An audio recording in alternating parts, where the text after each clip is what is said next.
ভাঙড়ার একটা ছবি দেখাবো আপনাদের, হাই মাদ্রাসার নমিনেশন, আর সেই নমিনেশন নিয়ে কিরকম ধুমধুমার কাণ্ড ভাবুন।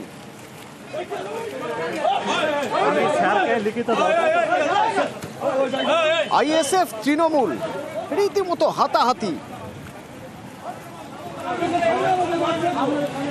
মানে ভাঙড় থানার সামনে এই দুপক্ষের মারধর শুরু হয়ে যায়।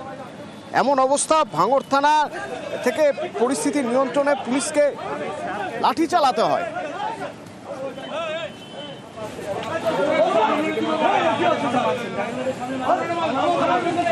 আমার সঙ্গে ভাঙড় থানার সামনে থেকে কল্যাণ রয়েছেন। কল্যাণ, ঠিক কি হয়েছিল, কি নিয়ে চরম উত্তেজনা এরকম চরমে ওঠে? একেবারেই অভিনন্দন জানিয়ে রাখি, আজকে ভাঙড় হাই মাদ্রাসার নমিনেশন পর্ব। আর এই নমিনেশন পর্ব সকাল থেকেই কিন্তু যে সমস্ত এলাকার তৃণমূল কর্মী সমর্থকরা রয়েছে তারা মাদ্রাসা রয়েছে, তার একদিকে হচ্ছে যে ভাঙড় মূল কলেজ রোড, সেই কলেজ রোডে একদিকে যেমন তৃণমূল কর্মীরা জড়ো হয়েছিল, অন্যদিকে ভাঙড় থানার সামনেও যে রাস্তা রয়েছে সেখানেও কিন্তু সকাল থেকে বিশাল পরিমাণে তৃণমূলের কর্মী সমর্থকেরা তারা কিন্তু জড়ো হয়েছিল। আইএসএফ কর্মী সমর্থকেরা যারা নমিনেশন দেবে তারা যখন ভাঙড় থানার সামনে দিয়ে আসছিল সেই সময় তাদেরকে মারধর করার অভিযোগ উঠেছে তৃণমূলের বিরুদ্ধে। পুলিশের সামনেই কার্যত মারধর করা হয় বলে অভিযোগ। গোটা ঘটনা নিয়ে ব্যাপক উত্তেজনা ছড়িয়ে পড়ে। পরিস্থিতি সামাল দিতে কিন্তু পুলিশে হিমশিম খেয়ে যায়। শেষে পুলিশ মৃদু লাঠিচার্জ করে। পরে আইএসএফ যে সমস্ত কর্মী সমর্থকদেরকে মারধর করছিল তৃণমূলের কর্মী সমর্থকেরা, সেই সমস্ত আইএসএফ কর্মীদেরকে পুলিশ উদ্ধার করে তাদেরকে থানার মধ্যে আপাতত যে থানার যে পাঁচিল রয়েছে সেই পাঁচিলের ভিতরে ঢুকিয়ে দিয়ে তৃণমূল যে সমস্ত কর্মী সমর্থকেরা ছিল তাদেরকে সেখান থেকে লাঠি মুছিয়ে ছাড়িয়ে নেয় পুলিশ। অন্যদিকে এই ঘটনাকে কেন্দ্র করে দুপক্ষকে আলাদা করে পরিস্থিতি আপাতত নিয়ন্ত্রণে আনা সম্ভব হয়েছে। ধন্যবাদ।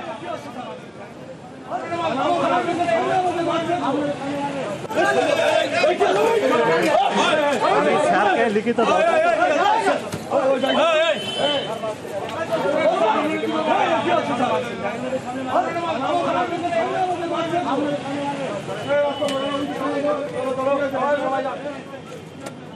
যে র্যালি 1300 কিলোমিটার ঘুরে শেষ হবে পাটনায় গতকালের পর আজ এই র্যালির দ্বিতীয় দিন।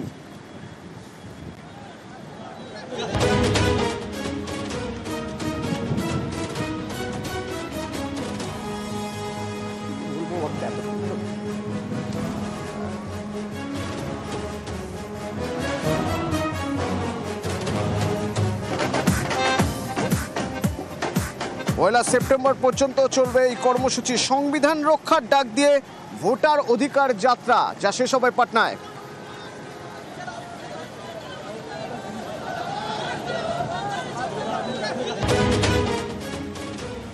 এই র্যালি শুরু হয়েছে গতকাল।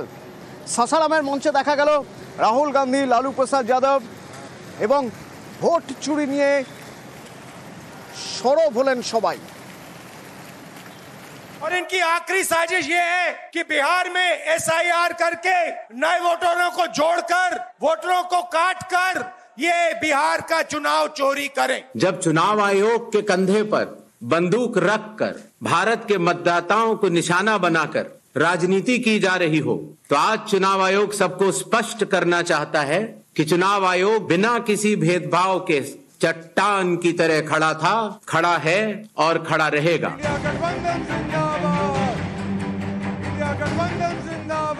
এই বছর শেষে বিহারে বিধানসভা নির্বাচন, তার আগে সেখানে ভোটার তালিকার বিশেষ নিবিড় সংশোধন বা এসআইআর করছে নির্বাচন কমিশন। বাদ গিয়েছে প্রায় 66 লক্ষ ভোটারের নাম। এই ভোটমুখী বিহারে এবার ভোটার অধিকার যাত্রায় রাহুল গান্ধী, সঙ্গী আরজেডি নেতা তেজস্বী যাদব। রবিবার বিহারের রোহতাস জেলার সাসারাম থেকে শুরু হয় রাহুলের যাত্রা। বিহারের 20টিরও বেশি জেলায় র্যালি হওয়ার কথা। 1300 কিলোমিটার ঘুরে পয়লা সেপ্টেম্বর পাটনায় শেষ। ভোটার অধিকার যাত্রার শুরুতে জনসভা করেন রাহুল। সেখান থেকেও ভোট চুরির অভিযোগে সরব হন। पहले देश को मालूम नहीं था कि कैसे चोरी की जाती है। हमने प्रेस कॉन्फ्रेंस में साफ करा दिखा दिया चोरी इलेक्शन कमीशन कैसे कर रहा है। लोकसभा चुनाव के बाद इलेक्शन कमीशन ने महाराष्ट्र में जादू से 1 करोड़ नए वोटर पैदा कर दिए। हमारा एक वोट कम नहीं हुआ। बीजेपी को सारे के सारे नए वोटरों के वोट मिले और वो चुनाव जीते। इलेक्शन कमीशन से कहा, उनको कहा हमें वीडियोग्राफी दिखाओ, इलेक्शन कमीशन ने मना कर दिया। जब चुनाव आयोग के कंधे पर এসআইআর নিয়ে পাল্টা আসরে কমিশন, শনিবার বিবৃতি, রবিবার সাংবাদিক বৈঠক।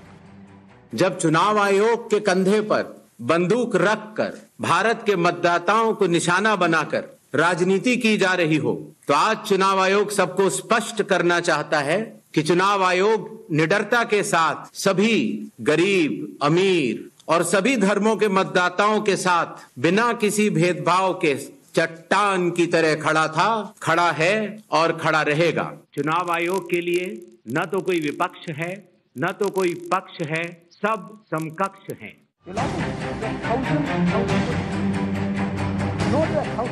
সম্প্রতি কর্ণাটকের মহাদেবপুরা কেন্দ্রের উদাহরণ টেনে রাহুল দাবি করেন একটি বিধানসভা কেন্দ্রে 1 লক্ষের বেশি ভুয়ো ভোটার রয়েছে। कर्नाटक में एक लोकसभा एक विधानसभा में हमने इंक्वायरी शुरू की। भाई और बहनों, पता लगा कि एक विधानसभा में 1 लाख से ज्यादा वोट चोरी हुए। जब 45 दिन चुनाव के बाद पूर्ण हो चुके हैं और किसी भी दल को, किसी भी कैंडिडेट को कोई भी गलती नजर नहीं आई, इतने दिनों के बाद इस तरह के निराधार आरोप लगाना, उनका उद्देश्य क्या है, ये सारे मतदाता और देश की जनता पूरा समझती है। और मेरे सर सारे मतदाताओं को अपराधी बनाना और चुनाव आयोग शांत रहे, संभव नहीं। हलफनामा देना होगा या देश से माफी मांगनी होगी, तीसरा विकल्प नहीं है। इंडिया गठबंधन जिंदाबाद। বিহারে এসআইআর 66 লক্ষ নাম বাদ। এর বিরোধিতায় এক সুরে সরব বিজেপি বিরোধীরা। তাদের অভিযোগ, এসআইআর এর নামে বিজেপি চক্রান্ত করছে, ভোটে জিততে কাজে লাগাচ্ছে কমিশনকে। এই অভিযোগে এককাট্টা বিরোধীদের টিম ইন্ডিয়া। সম্প্রতি বাদল অধিবেশনে সংসদের বাইরে এবং ভেতরে তাঁরা এ নিয়ে সুর চড়ান। সংসদের বাইরেও একজোট বিরোধীরা। কয়েকদিন আগে দিল্লিতে রাহুল গান্ধীর বাড়িতে ডাকা ডিনারে দেখা গিয়েছে অভিষেক বন্দ্যোপাধ্যায়, অখিলেশ যাদবদের। 1 সেপ্টেম্বর রাহুলের ভোটার অধিকার যাত্রা শেষ হবে। সেদিন পটনায় জনসভা, সেখানেও দেখা যাবে টিম ইন্ডিয়ার ঐক্যবদ্ধ চেহারা। প্রতিনিধি পাঠাবে তৃণমূল, শীর্ষ নেতৃত্বও উপস্থিত থাকতে পারেন। चोरों को हटाइए, बीजेपी को भगाइए, किसी भी कीमत पर भाजपा को जो चोरी ही करता है उसको आने नहीं देना है। सब लोग एक हो जाइए और एक होकर के राहुल गांधी, तेजस्वी यादव सभी मिल करके इसको उखाड़ के फेंकिए, लोकतंत्र को मजबूत होने दीजिए। इस तरह का जो बेसलेस यारों का जो ब्रेनलेस यात्रा है, अगर उन्हें लगता है कि वो जनादेश के पनघट तक पहुंच पाएंगे तो ये उनकी गलतफहमी है। आपका वो रिवाज और मिजाज रहा है कि आप कभी अटल जी को कह देंगे कफन चोर, फिर कभी मोदी जी को कह देंगे चौकीदार चोर, फिर अभी कहने लगे कि चुनाव आयोग जो है वोट चोर। अरे कब तक जो है वो चोर मचाए शोर वाली स्थिति करोगे आप? নিউজ 18 বাংলা।